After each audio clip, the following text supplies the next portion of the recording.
5월에 접어들면서 복음서 가운데 마가복음을 우리가 함께 읽습니다. 오늘은 우리의 자녀와 다음 세대를 생각하면서 하나님의 말씀을 함께 나누고자 합니다. 설교 제목은 조보에 제시된 것처럼 천국은 이런 자의 것이십니다. 오늘 말씀을 통해서 다시 한번 우리가 하나님의 자녀가 된 사실을 발견하고 또 저희를 통해서 먼저 믿는 저와 여러분에게 하나님이 기대하시는 바가 무엇인가를 잘 듣고 또 응답하게 되기를 바랍니다. 오늘 설교의 제목을 따라서 먼저 이 천국에 대해서 함께 먼저 생각을 해본 다음에 오늘 말씀의 제목을 주목해 보려고 합니다. 우리가 천국에 대해서 생각할 때 늘 하는 오해 중에 하나, 그것은 천국은 죽어서 비로소 가는 나라라고 생각하는 것입니다. 아니면 또 이런 생각하죠. 예수님께서 이 땅에 다시 오시게 될 때 이루어지는 나라, 이렇게 천국을 생각하는 것입니다. 이 말 자체가 틀린 말은 아니지만 한쪽 면만 생각하고 있는 것이 문제가 되는 겁니다. 오늘 우리가 살피는 이 천국은 우리 가운데 임한 천국을 말하고 있습니다. 오늘 본문은 미래에 완성될 혹은 미래에 임하게 될 천국만을 말하는 것이 아니라 이미 임한 천국, 현재의 천국을 말하고 있습니다. 이것에 대해서 우리가 잠시 후에 살펴보기로 하고요.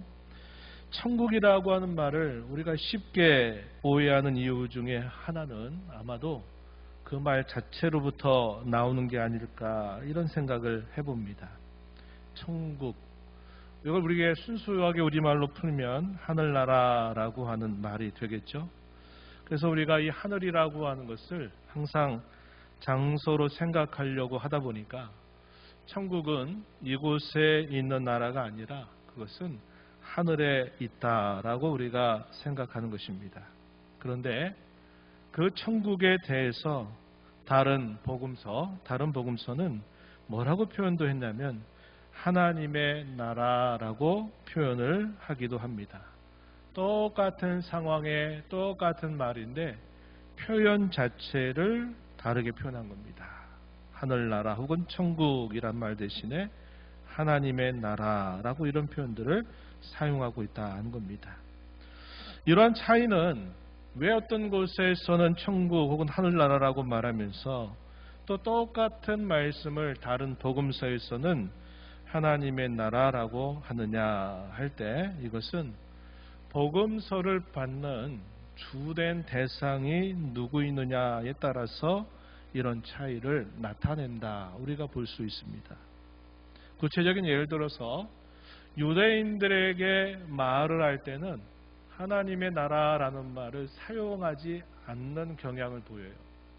이방인들을 대상으로 이 복음서를 주로 기록을 할 때는 천국이라고 하는 말이 아니라 하나님의 나라라는 말을 분명하게 표현한다 하는 겁니다. 우리가 아는 대로 이 유대인들은 하나님이라고 하는 이름을 함부로 표현하는 것을 두려워합니다. 그래서 이 하나님이라고 하는 표현 대신에 하늘이라고 하는 표현을 통해서 우회적으로 하나님을 표현하기를 원한다는 말이죠. 그래서 이 유대인들을 대상으로 말할 때는 하나님의 나라라는 말 대신에 하늘나라 혹은 천국이란 말을 많이 쓰는 것이고, 반면에 이방인들이 주요 복음서를 듣는 대상이 될 경우에는 하늘하면 어떤 생각을 할까요? 자신들이 이제껏 섬겨왔던 신들에 대한 막연한 생각을 할 수 있기 때문에 이 이방인들을 대상으로 소개할 때는 구체적으로 그 나라는 하나님의 나라다라는 말을 사용하고 있다 하는 겁니다. 그래서 동일한 말을 이와 같이 복음서에 따라서 다르게 표현하고 있다는 것입니다. 우리가 이제 또 한 가지 좀 주목하게 되는 특별한 것은요, 요한복음, 우리가 잘 아는 요한복음 같은 경우는 이 천국 혹은 하나님의 나라를 뭐라고도 표현하냐면 영생이라고 표현하기도 한다는 겁니다. 요한복음에서 이 영생을 표현할 때 이 영생은 우리가 흔히 생각하는 것처럼 죽은 후에 비로소 얻게 되는 생명이거나 아니면 아까 말씀드렸듯이 예수님이 재림하시게 될 때 우리가 비로소 영생을 그때 얻게 되는 그런 생명을 말하는 것이 아니라 이 영생은 그리스도와 함께 교제하고 그분이 가지신 생명에 참여하는 것을 두고 영생이라고 말하고 있다 하는 겁니다. 그래서 영생은 우리가 흔히 오해하듯이 나중에 얻는 생명이 아니라 우리가 그리스도 안에 있게 될 때, 그분을 우리의 진정한 주님으로 모시게 될 때 우리는 이미 그 영생에 참여하고 있다는 사실을 성경은 우리에게 가르쳐주고 있다는 겁니다. 다음에 몇몇 구절들을 한번 우리가 눈여겨보면 좋겠습니다. 요한복음 3장 5절 말씀에 예수님이 니고데모와 대화를 나누시던 중에 이런 말씀을 하셨어요. 예수께서 대답하시되 진실로 진실로 내게 이르노니 사람이 물과 성령으로 나지 아니하면 하나님 나라에 들어갈 수 없느니라. 이렇게 말씀하셨습니다. 아멘 아멘. 내가 너에게 말한다. 물과 성령으로 사람이 나야만 하나님 나라에 들어갈 수 있다. 이런 말씀을 예수님이 하신 것입니다. 그래서 하나님의 나라를 소개했어요. 그리고 이 이야기의 결론에서 사도 요한이 하는 이 성경의 가장 핵심적인 구절이라고 말할 수 있는 요한복음 3장 16절. 우리 잘 아는 말씀이죠. 하나님이 세상을 이처럼 사랑하사 독생자를 주셨으니 이는 그를 믿는 자마다 멸망하지 않고 영생을 얻게 하려 하심이라. 그래서 여기서도 보면 하나님 나라에 들어간다라는 말을 이 요한복음 3장 16절에서는 뭐라고 표현했느냐? 영생을 얻는 것이다. 이렇게 표현을 했다는 겁니다. 또 오늘 우리가 읽은 이 본문 말씀으로 한번 와서 보면요. 마가복음 10장 14절에서 예수님께서 이런 말씀하셨어요. 어린아이들이 내게 오는 것을 용납하고 금하지 마라. 하나님의 나라가 이런 자의 것이다. 이런 말씀을 하셨습니다. 여기서 하나님의 나라라는 말을 표현했어요. 그리고 조금 뒤로 가서 17절 말씀을 가서 보면은 이런 말씀이 소개됩니다. 예수께서 길에 나가실새 한 사람이 달려와서 꿇어 앉아 묻자오되 선한 선생님이여 내가 무엇을 하여야 영생을 얻으리이까. 우리가 잘 아는 한 젊은 부자 청년입니다. 그 사람이 예수님에게 찾아와서 어떻게 하면 영생을 얻겠습니까? 라고 질문을 던진 겁니다. 그래서 이 본문 속에서 하나님의 나라가 이런 자의 것이다 라고 하는 이 말과 이어서 벌어지는 사건 중에 한 부자 청년이 와서 영생을 얻는 것, 이렇게 표현한 것은 같은 뜻을 그대로 담아주고 있는 표현이다 하는 겁니다. 그래서 우리가 이 구절들을 통해서 확인하게 되는 결론은 하나님의 나라 혹은 천국 혹은 영생이라고 하는 이 표현들은 같은 것을 나타내는 뜻이다 하는 것을 우리가 알게 된다 하는 겁니다. 그렇다면 이 천국 혹은 하나님 나라의 뜻이 뭘까요? 가장 핵심적인 의미는 하나님의 다스림, 그분의 통치가 이루어지는 영역을 두고서 이것이 천국이다 혹은 하나님의 나라다 이렇게 표현한다고 하는 겁니다. 여기서 핵심적인 표현은 그의 다스림이 이루어지는 것을 말한다는 겁니다. 그 영역은 물리적인 또 가시적으로 뭔가 보이는 영역이라기보다는 그것은 영적인 영역을 우선적으로 뜻한다고 하는 것입니다. 그래서 마태복음 12장 28절 말씀에 보면은 이런 말씀을 예수님이 하셨어요. 내가 하나님의 성령을 힘입어 귀신을 쫓아내는 것이면 하나님의 나라가 이미 너희에게 임하였느니라 이렇게 말씀을 하셨습니다. 예수님께서는 귀신이 제어되고 귀신이 예수님의 말씀, 그의 다스림에 굴복하는 것은 하나님의 나라가 임한 증거다라는 말씀을 친히 하신 것입니다. 그래서 하나님의 나라가 임했다라는 그 말의 의미는 하나님의 통치가 이루어졌다라는 의미를 표현하고 있다는 것을 보여주고 있어요. 이 말씀에서 하나님의 나라가 이미 너희에게 임했다라는 것은 하나님의 나라가 이제 처음 세워졌다라는 말의 뜻은 아닙니다. 그것은 이미 존재해 왔던, 이미 있어 왔던 천상의 나라가 이제 우리 가운데 임했다라는 의미입니다. 하나님의 나라가 임했다라는 것은 없던 나라가 이제 비로소 처음 임한 것을 말하는 게 아니라 이미도 존재해 왔었던 그 하나님의 나라가 이제는 우리 가운데서 실제로 그 나라가 임했다는 것을 뜻하는 말이라는 겁니다. 예수님께서 마지막 공생의 3년을 우리가 마지막 3년의 공생애를 시작하시면서 예수님께서 처음 선포하셨던 말씀이 무엇인가 우리에게 알려주기를 마가복음 1장 15절 말씀에 보면은 이런 말씀을 하셨어요.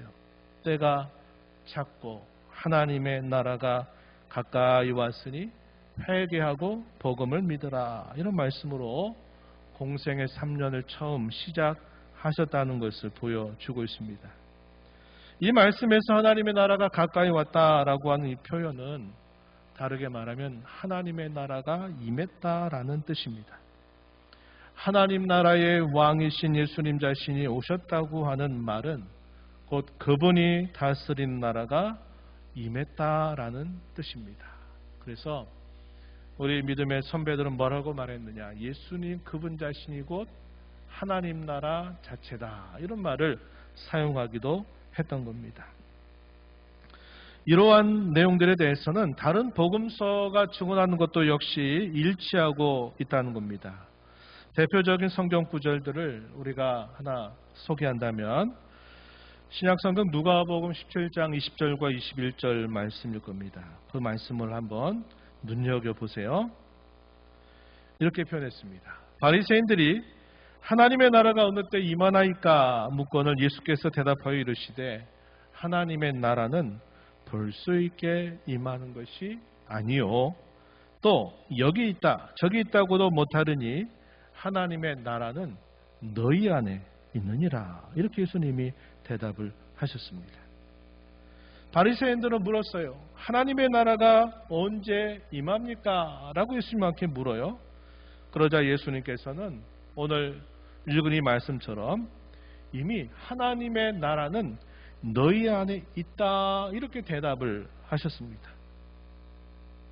이 너희 안에 있다라고 하는 이 의미가 두 가지 의미가 있는데 하나는 너희의 마음속에 있다라는 이런 의미도 있고 또 하나는 너희들 사이에 하나님의 나라가 있다. 이렇게 하는 말을 뜻하기도 하는 겁니다. 그 나라는 어떤 형태를 갖추고 있는 나라가 아니라 영적인 나라라는 사실을 예수님은 이 대답을 통해서 말씀하신 겁니다. 반면에 당시에 이 바리새인을 비롯해서 유대인들이 생각하는 이 하나님의 나라는 예수님의 이 생각과 다른 생각을 가지고 있었습니다. 이들은 선지자들이 예언했던 그 말씀을 문자적으로 이해했습니다. 예를 들어서 이사야 선지자나 우리가 미가 선지서의 말씀을 통해서 보면 말일에 예루살렘 혹은 시온이 우뚝 설 것이다 라고 말하고 사람들이 열방으로부터 그곳으로 모여든다고 말합니다. 율법의 말씀을 들으려고 모여든다고 말을 했어요. 유대인들은 이러한 이 예언의 말씀을 문자적으로 생각했습니다. 그래서 이방 세계 가운데 하나님의 왕권, 그분의 다스림이 가시적으로 이루어지고 이 율법의 다스림이 완전히 실현되는 것, 이것이 바로 하나님 나라다. 이런 생각을 했던 겁니다. 이러한 생각이 가장 구체적이고 현실적으로 드러나는 모습은 어떤 모습일까요? 당시에 로마의 속국으로 있었던 이 유대 백성들이 로마의 속국으로부터 벗어나서 다윗 시대에 가졌던 그 강력한 왕권이 회복이 되고 또 이 하나님의 율법이 그 통치의 내용으로 확립되는 것, 이것이 그들이 바랐던 하나님 나라의 모습이었다 하는 겁니다. 그래서 대다수의 유대인들이나 종교 지도자들은 어떤 생각을 가졌겠냐, 이런 생각을 가졌던 거예요. 분명히 어떤 결과가 나타날 거다, 이런 생각을 했던 겁니다. 하지만 예수님의 대답은 그들이 생각하는 그러한 나라와는 전혀 다르다는 사실을 말씀하셨다고 하는 겁니다. 그렇다면 이 영적인 나라에는 어떻게 들어갈 수 있을까요? 당시 유대인들이 이렇게 생각했습니다. 우리는 아브라함의 자손이기 때문에 당연히 우리는 그 나라에 들어간다. 이들은 그렇게 생각했습니다. 우리가 잘 아는 그들의 선민의식이죠. 우리는 하나님의 택한 백성들이다라고 하는 것을 바탕으로 해서 그들은 당연히 그 하나님의 나라가 임할 때 우리는 그 나라에 당연히 들어가는 사람들이다, 이런 생각을 했던 것입니다. 그러나 예수님께서는 그들의 생각과 전혀 다른 말씀을 하셨죠. 혈통적으로 민족적으로 그 나라에 들어가는 것이 아니라 누구에게나 차별 없이 반드시 그 나라에 들어가려면 거듭나야만 들어간다, 믿어야만 들어가는 나라다라고 말씀을 하고 있다 한 겁니다. 당시의 모든 생각들의 근본적인 모든 시스템들을 완전히 헐어버리는 그런 말씀으로 예수님이 말씀을 하신 겁니다. 우리가 조금 전에 읽었던 요한복음 3장 니고데모의 대화에서 예수님은 이렇게 말씀하셨어요. 요한복음 3장 3절에서 진실로 진실로 내게 이르노니 사람이 거듭나지 아니하면 하나님 나라를 볼 수 없느니라. 이 거듭난다라는 말을 각주로 보면 위로부터 나지 아니하면 들어갈 수, 그 나라를 볼 수 없다, 이렇게 표현했고요. 이어지는 5절 말씀에 보면은 예수께서 이렇게 대답하셨습니다. 진실로 진실로 내게 이르노니 사람이 물과 성령으로 나지 아니하면 하나님 나라에 들어갈 수 없느니라, 이렇게 표현했습니다. 거듭난다, 물과 성령으로 난다라는 말은 같은 의미를 표현하고 있는 말씀이 되는 겁니다. 그리고 우리가 조금 전 읽었던 요한복음 3장 16절에서는 어떻게 영생을 얻는다고 말했습니까? 독생자를 믿는 자마다 멸망하지 않고 영생을 얻게 하신다고 분명히 가르치고 있다 하는 겁니다. 그래서 그 나라에 들어가는 것은 태생적으로 추신적으로 당연히 들어가는 나라가 아니라 어느 누구든지 이렇게 조건이 만족되지 않으면 들어갈 수 없는 나라다 하는 사실을 예수님이 말씀하신 거예요. 이러한 천국에 대한 이해를 바탕으로 이제 오늘 본문의 말씀을 한번 살펴봅니다. 오늘 본문의 말씀으로 들어와 보면 이런 이야기예요. 어린아이들을 데려와요. 부모가 어린아이들을 데려오는데 예수님께로 데려옵니다. 예수님께 데려온 목적이 있었어요. 그 목적은 우리의 자녀를 예수님이 축복해 주시기를 바라는 기대였습니다. 한편 제자들은 어떻게 했을까요? 이 어린아이들이 예수님이 있는 곳에 있고 사람들이 몰려있는 곳에 어린아이들이 오게 되면 어린아이들의 생각이 모든 것들을 다 배려하고 잘해서 조용히 가만히 있는 게 아니라 어린아이다운 모습들이 나타나죠. 그러면 아무래도 그 분위기가 조금 산만해지기도 하고 뭔가 분위기가 좀 다른 분위기가 만들어질 수 있는 겁니다. 그래서 이 제자들은 어떻게 하느냐? 제발 좀 데려오지 마라. 왜 어린아이들을 데려와 가지고 이 현장을 이렇게 좀 복잡하게 하느냐 하는 것 때문에 이런 일들에 대해서 만류하는 그런 자세를 가졌던 겁니다. 그래서 이 부모와 제자들 사이에 갈등이 빚어진 겁니다. 이런 상황에서 예수님이 어떻게 대하시는가 하는 것을 보여주고 있는 것이 오늘 본문입니다. 본문 13절 말씀을 한번 보세요. 이렇게 말했습니다. 사람들이 예수께서 만져주심을 바라고 어린아이들을 데리고 오매 제자들이 꾸짖건을 이렇게 표현했습니다. 이러한 상황은 예수님의 공생의 3년 가운데 마지막 3년에 예루살렘으로 올라가시는 여정 중에 있었던 일이었습니다. 어린아이들을 예수님께 데려와서 내 아이를 예수님이 복주시기를 바라는 그 모든 부모들의 마음, 그러나 이런저런 일들을 방해거리가 된다 생각하면서 꾸짖는 제자들 사이에 갈등이 벌어졌어요. 여기서 어린아이들은 연령적으로는 매우 어린 나이를 가지고 있는 아이들을 말하고 있습니다. 그런데 이런 상황은 그때 처음 발생했던 갈등 상황이 아니었어요. 이것은 여러 차례 반복적으로 있어 왔던 일이었습니다. 그러겠죠. 아무래도 예수님이 가는 곳에 많은 사람들이 예수님을 따라다니죠. 오늘은 예수님이 어떤 말씀을 주실지, 예수님이 오늘 어떤 일을 행하실지 기대감을 가지고 사람들이 예수님이 가는 곳을 곳곳마다 따라다니는데 자기의 자녀들 안 데리고 다녔겠습니까?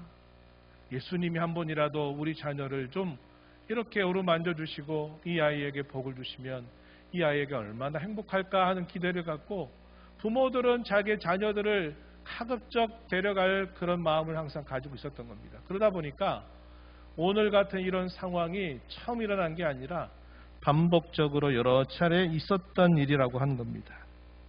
우리의 말씀 속에는 이것이 잘 드러나지 않아요. 그러나 이 말씀을 기록하고 있는 원문의 뜻을 보게 되면 그런 의미가 잘 표현되고 있다는 겁니다. 반복적으로 몇 차례 이런 일들이 있어 왔다고 하는 사실을 원문은 우리에게 보여주고 있는 겁니다. 그래서 이런 문제에 대해서 예수님께서 반드시 정리해 주실 필요가 있었던 것입니다. 이런 갈등들을 예수님이 뭐라고 하시는가를 한번 이야기해 주실 필요가 있었다는 것이에요. 예수님의 가르침은 잠시 후에 살펴보기로 하고 우리가 또 하나 여기서 주목할 게 있어요. 그게 뭐냐면 오늘 우리가 읽은 이 본문의 상황 다음에 뒤에 이어지는 또 하나의 사건이 매우 긴밀하게 연결되어 있다는 겁니다. 제가 아까 그런 말씀을 드렸어요. 어떤 일이 있었느냐? 이렇게 부모와 제자들 사이에 갈등이 벌어지고 난 다음에 예수님의 가르침이 있었고 이 가르침이 끝나고 난 다음에 이어졌던 사건이 한 젊은 부자 청년이 예수님을 찾아와 가지고 예수님 어떻게 하여야 영생을 얻습니까? 라고 질문을 던진 겁니다. 이 내용은 마태복음에서도 동일하고 오늘 우리가 있는 이 마가복음에서도 마찬가지고 누가복음에서도 마찬가지입니다. 우리가 마태와 마가와 누가를 우리가 공관복음이라고 말해요. 공관복음. 예수님이 하셨던 사건들을 비슷한 관점에서 보면서 이 사도마다 조금씩 다르게 기록하고 있다는 의미에서 이걸 공관, 함께 본다라는 의미에서 공관복음이라고 말하는데 이 공관복음에서 다 동일하게 오늘 상황 이후에 있었던 그 일이 바로 이 부자 청년의 등장이라고 하는 사실입니다. 이 사람이 예수님이 찾아온 이유는 뭘 해야 영생을 얻느냐 하는 질문이었습니다. 예수님께서는 이 청년을 사랑하셨다고 마가복음 말해요. 그를 사랑하는 마음으로 그의 눈높이에 맞춰서 예수님은 말씀을 하시는데 뭐라고 말씀하시냐면 그래? 그러면 계명을 지키라 이런 말씀을 그 청년에게 건네주십니다. 그러자 그 청년이 대답합니다. 예수님, 저는 어릴 때부터 이 계명을 잘 지켜왔습니다. 그러자 예수님이 또 이렇게 말씀하세요. 좋다. 그렇다면 내가 가지고 있는 내 모든 소유를 다 팔고 가난한 사람에게 나눠준 다음에 나를 따르라. 이렇게 예수님이 말씀을 하십니다. 그러자 그 청년은 근심하고 예수님의 곁에서 떠나버렸다라고 성경은 기록하고 있다 하는 겁니다. 그 청년의 생각은 뭘까요? 영생을 얻는 것, 하나님 나라에 들어가는 것은 내가 어떻게 하느냐에 달려있다라는 생각을 했었을 겁니다. 내가 얼마나 계명을 지키고 얼마나 내가 경건한 생활을 하느냐에 따라서 나는 하나님 나라에 들어갈 수 있다. 혹은 영생을 얻을 수 있다라는 생각을 했을 거예요. 그러나 예수님의 생각은 이와 다르다는 겁니다. 그게 바로 오늘 본문 속에서 예수님이 해주셨던 말씀의 내용입니다. 이제 본문 14절 15절 말씀을 한번 보세요. 뭐라고 표현했냐면 예수님께서 보시고 노하시어 이르시되 어린 아이들이 내게 오는 것을 용납하고 금하지 말라. 하나님의 나라가 이런 자의 것이니라. 내가 진실로 너에게 이르노니 누구든지 하나님의 나라를 어린아이와 같이 받들지 않는 자는 결단코 그곳에 들어가지 못하리라. 이렇게 예수님이 말씀하셨습니다. 갈등 상황이라고 그랬죠. 예수님 누구의 편을 들어주신 겁니까? 부모들의 편을 들어주신 거예요. 어린아이들을 내게로 데려오는 거 너희가 용납하고 금하지 말라라고 예수님은 말씀하신 겁니다. 그런 다음에 예수님은 좀 더 충격적인 말씀을 더해 주셨어요. 우리가 읽은 말씀처럼 하나님의 나라가 바로 이런 자의 것이다. 이런 말씀을 하십니다. 대단히 제자들이 봤을 때 이 말씀이 맞다면 그들은 진짜 나쁜 일을 한 거죠. 꾸짖었단 말이에요. 오지 말라고 그랬어요. 데려오지 말라고 한 겁니다. 예수님 하신 일을 방해하지 말라는 거예요. 왜 어린아이들을 데려와서 이렇게 방해하고 귀찮게 하느냐는 겁니다. 근데 예수님의 이 말씀에 의하면 제자들이 한 일이 대단히 잘못됐다 하는 것을 깨우쳐 주시는 말씀이 되는 거죠. 그러면서도 심지어는 하나님의 나라를 어린아이와 같이 받들지 않는 자는 결코 그 나라에 누구든지 들어갈 수 없다라고까지 예수님이 말씀하셨습니다. 대단히 충격적인 말씀을 하신 거죠.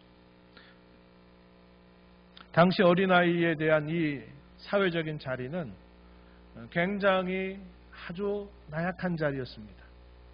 보호를 받지 못한 대상이죠. 우리가 그 시대에 여러 가지만 차별이 있었잖아요. 여성들에 대한 차별, 또 어린아이들에 대한 이런 차별은 굉장히 컸어요. 그래서 그 어린아이들은 당시 사람들에게 있어서는 별로 이렇게 관심의 대상이 되지 못해요. 부모라면 모르겠죠. 내가 사랑하는 자녀니까 모르겠지만 일반적으로는 이 어린아이들은 그 위치가 대단히 약했던 자리였습니다. 그런데 하나님의 나라가 이 어린아이들과 같이 받들지 않는다면 그 어느 누구도 그 나라에 들어갈 수 없다라고 말씀하셨으니 이게 얼마나 충격적인 말이 됐겠냐 하는 겁니다. 예수님이 하셨던 이 말씀의 의미는 어린아이들은 무조건 천국에 들어간다라는 문자적인 뜻을 말씀하는 것이 아니라 어린아이처럼 철저하게 수용적이고 무기력함을 인정하면서 오직 하나님의 은혜에 의지하는 자들, 이런 자들이 천국에 들어간다 하는 것을 이 말씀을 통해서 하신 겁니다. 그래서 뭐라고 표현했어요? 하나님의 나라가 어린아이의 것이다 이렇게 말씀하지 않고 뭐라고 했어요? 이런 자의 것이다. 다시 말해서 어린아이와 같은 자들의 것이다. 이렇게 예수님이 말씀을 하신 것입니다. 우리는 여기서 한 가지 더 나아가서 그렇다면 이 하나님의 나라, 이 삶의 참된 본질이 무엇일까 하는 것인데 한마디로 말하면 그것은 하나님과 교통하는 삶, 하나님과 동행하는 삶, 이것이 바로 하나님의 나라를 사는 삶의 가장 중요한 본질이다 하는 겁니다. 이것은 이 땅에 임한, 여기 임한 하나님의 나라에서도 마찬가지고 장차 임할 혹은 장차 완성될 하나님의 나라에서도 그 삶의 본질은 하나님과의 충만한 교통, 하나님과의 충만한 동행에 있다 하는 것을 우리는 알게 된다는 겁니다. 요한복음 17장 3절 말씀에 보면은 예수님 이런 말씀하세요.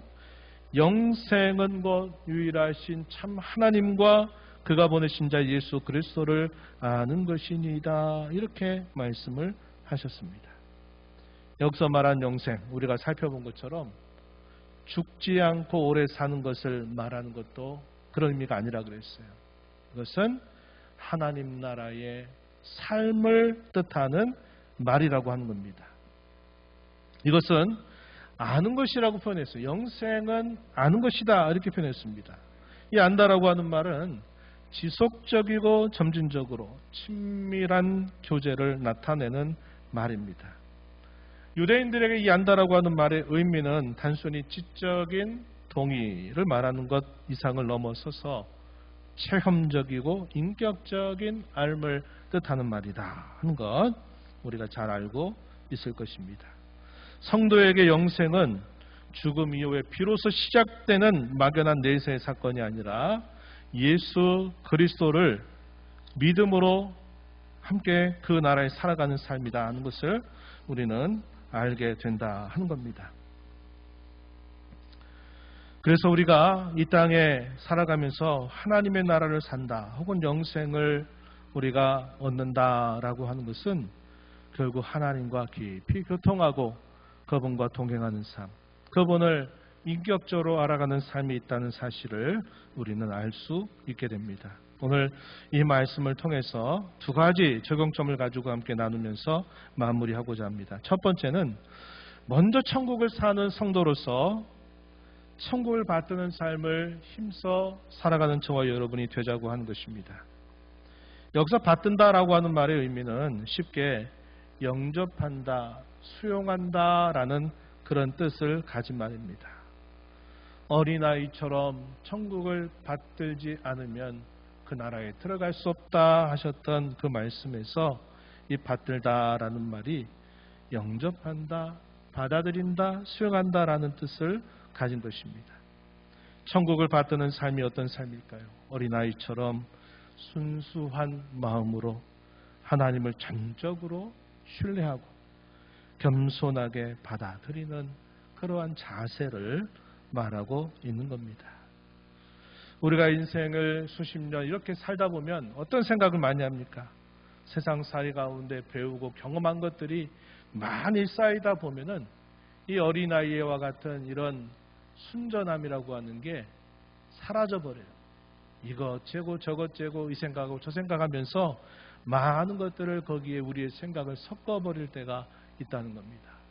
우리가 먼저 천국을 사는 성도, 영생을 가지고 있는 성도로서 우리는 이러한 세상살이 때문에 때묻는 그런 태도를 항상 조심하고 어린아이와 같이 순전하게 하나님의 의지하고 그 나라는 우리가 힘으로 얻는 나라가 아니라 우리에게 주어지는 그런 나라라는 사실들을 늘 인정하면서 나이가 들어도 더 주님을 의지하고 늘 주님 앞에 겸손하게 살아가는 삶이 얼마나 중요한가 하는 것을 놓치지 말아야 하겠습니다.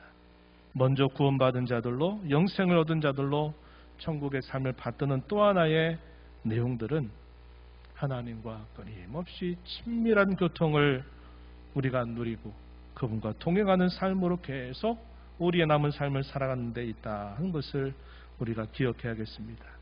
매일매일의 삶 속에서 그분의 말씀을 듣고 또 기도로 응답하고 또 그분께서 주시는 그분의 뜻에 대해서 그분과 함께 동행하면서 그분의 뜻을 이루어가는 삶을 힘써 살아가는 저와 여러분이 먼저 되자 하는 것이고, 두 번째는 부모와 혹은 교회로서 자녀에게 혹은 다음 세대를 대할 때 우리가 이렇게 하자고 하는 권면입니다. 먼저 부모가 자녀를 대할 때 어떻게 해야 될까요? 자녀를 대할 때는 그 자녀도 언약의 백성이다라는 생각을 여러분들이 늘 생각하면서 그들이 어려서부터 믿음 안에서 자라고 신앙 안에서 끊임없이 양육을 받도록 부모가 먼저 그 자녀들을 그리스도에게로 이끄는 그러한 자세를 항상 먼저 보여야 된다는 겁니다. 대부분의 부모는 어떻게 생각합니까? 교회 학교에 맡기면 된다 생각해요.